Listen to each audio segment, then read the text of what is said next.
Hey, good afternoon to everybody. Happy Wednesday.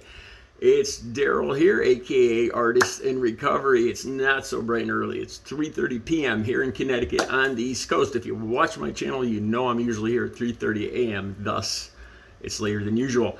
Okay, I did not expect to be, I know I say that all the time, I did not expect to be doing this video today.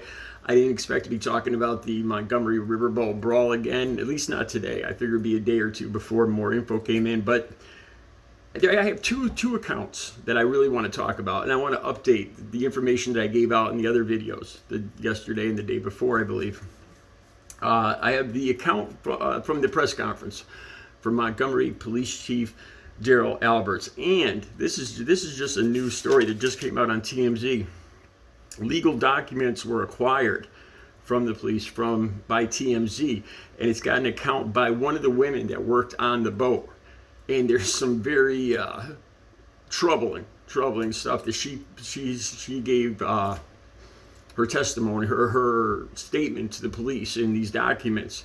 I'll get to that in a second. Also, later at the end of this video, I want to talk about yesterday, especially. I started to realize how this story has affected me. I think it's affected. It's been on my mind, and I think regardless of your race, creed, color, orientation, whatever, I'm willing to bet if it's been on my mind, it's been on your minds too. And I want to talk about the way I was feeling in an actual conversation I had just yesterday when I went to buy a Mega Millions ticket. And I'll get to that in a second. First, let's start off with Daryl Alberts, the press conference yesterday. I'll go over what he said. And there's a few discrepancies what he said, what he's saying, and the documents obtained by TMZ and the lady that worked on the boat. But we'll start with Daryl Alberts, the police chief. He says it was a 2 hour. I gotta laugh when I say that because it reminds me of Gilligan's Island. I know this isn't it's not a humorous story, but every time I go to say 2 hour tour, I think of that's a 3 hour tour on Gilligan's Island. I'm sorry. Okay, it was a 2 hour tour, and there were 227 passengers on board. Okay, now this is what he says. He says that the captain of the riverboat, who stayed on the riverboat, repeatedly tried on the PA to talk to whoever was blocking the specific area where the Harriet II was supposed to dock. Because there was a gangplank there and the size of the boat, that specific area was reserved and required by the Harriet II, where it was supposed to dock. And there was all know now that the pontoon boat was there. And Daryl Alberts said, so the captain got over on the PA, and he tried for 40 to 45 minutes, the police chief says, and he was responded to with obscene gestures, including the N-word, curses, and taunting from the people on the pontoon boat. Then he says that this is what the police chief says, that the co-captain then got in a smaller boat, motorboat, and went to the dock to attempt to talk to the people and get the boats moved.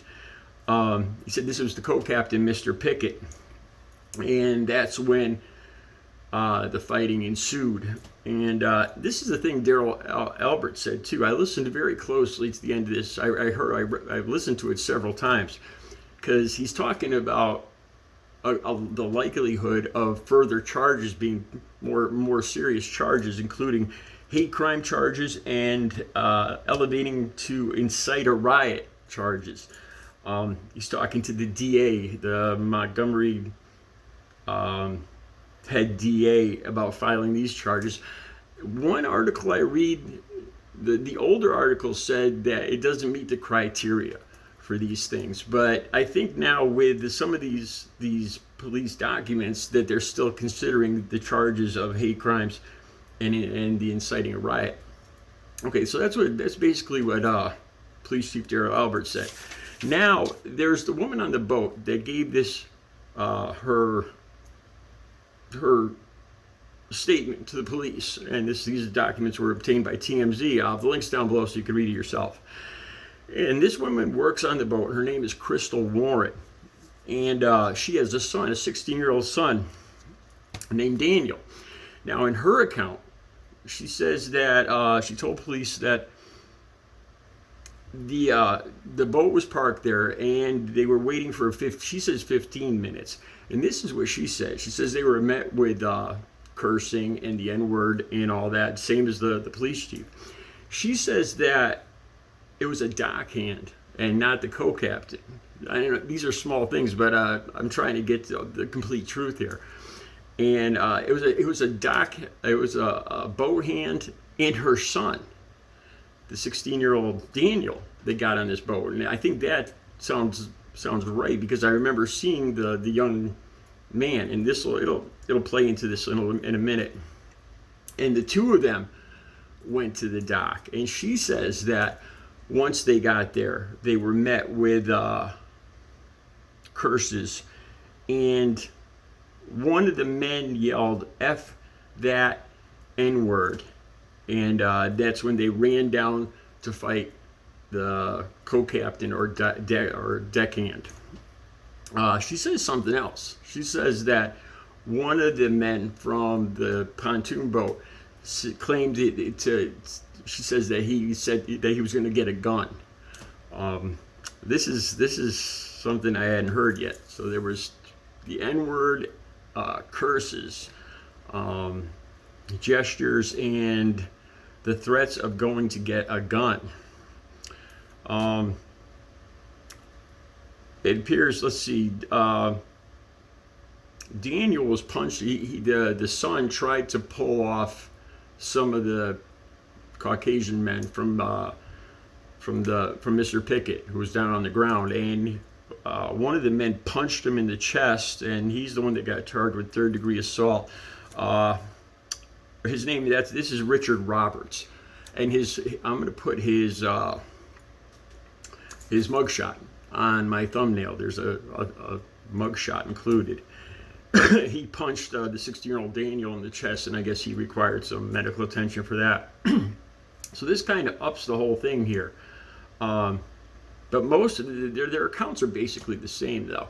This statement given to the police by the woman that was there that witnessed all this, and her son being hit by one of the pontoon boat people, claims that the Caucasian men were talking about going to get weapons. So that kind of elevates things. Now here's what I want to talk about too. This has been on my mind. I thought maybe it was just me being overthinking things because of the videos I make and all the time I spend immersed in doing these stories and everything. It gets on my mind, and I thought that was it. But I'm starting to think it's more than that. And I'm wondering if you guys are feeling this too. I live in a city I live downtown, and it's multicultural. There's plenty of Spanish people, there's plenty of black people and white people. And yesterday, as I'm passing black people or talking to black people or people of color, Spanish people, I'm wondering what they're thinking. Because yesterday, I this might sound silly, but as I was out there, I was dressed like these guys on the pontoon boat were dressed. I look about the same age. The tan. I had this, the beach shorts on, the sneakers. I mean, I was starting to feel like I looked like if I was wondering if people were looking at me. I think this whole thing has embarrassed. It's the way these people on the pontoon boat acted, these white guys acted. It's an embarrassment to all Americans, and it's an embarrassment to Caucasian Americans too, especially. Like I said, as I was walking around yesterday, more and more I started to wonder, as I passed different people on the street, said good morning or whatever, talked about the weather, what they were thinking. What in the back of their mind they're wondering if I'm similar to I looked like these guys. I have the same age as these guys. I dress like these guys. And maybe it was just getting in my head too much. Here's the thing: when I went for a Mega Millions ticket yesterday evening, about 6 p.m. yesterday evening, I was in the local convenience store right next door to my building, and I'm not familiar with filling out the Mega Millions tickets, so I was in there for a while. And I got myself a soda, and I started chatting with a couple other customers. And there was a black man there that I see on a daily basis. This guy's probably in his late 60s, and we're really friendly. I see him every day. I say good morning to him. I don't know his name. And I brought this up. I just kind of spit it out. I told him, I said, I'm starting to feel like paranoid that black people are looking at me like I'm one of these guys.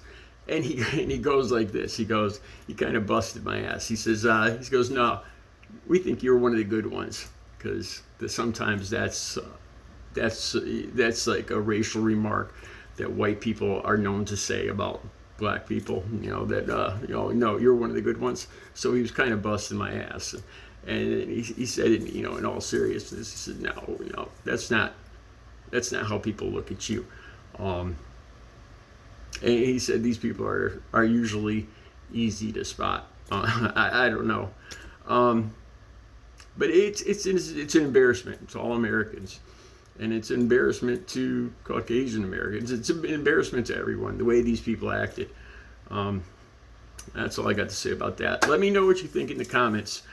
The links will be down below for everything, especially the claims about these guys going to get a gun. All right, have a good Wednesday.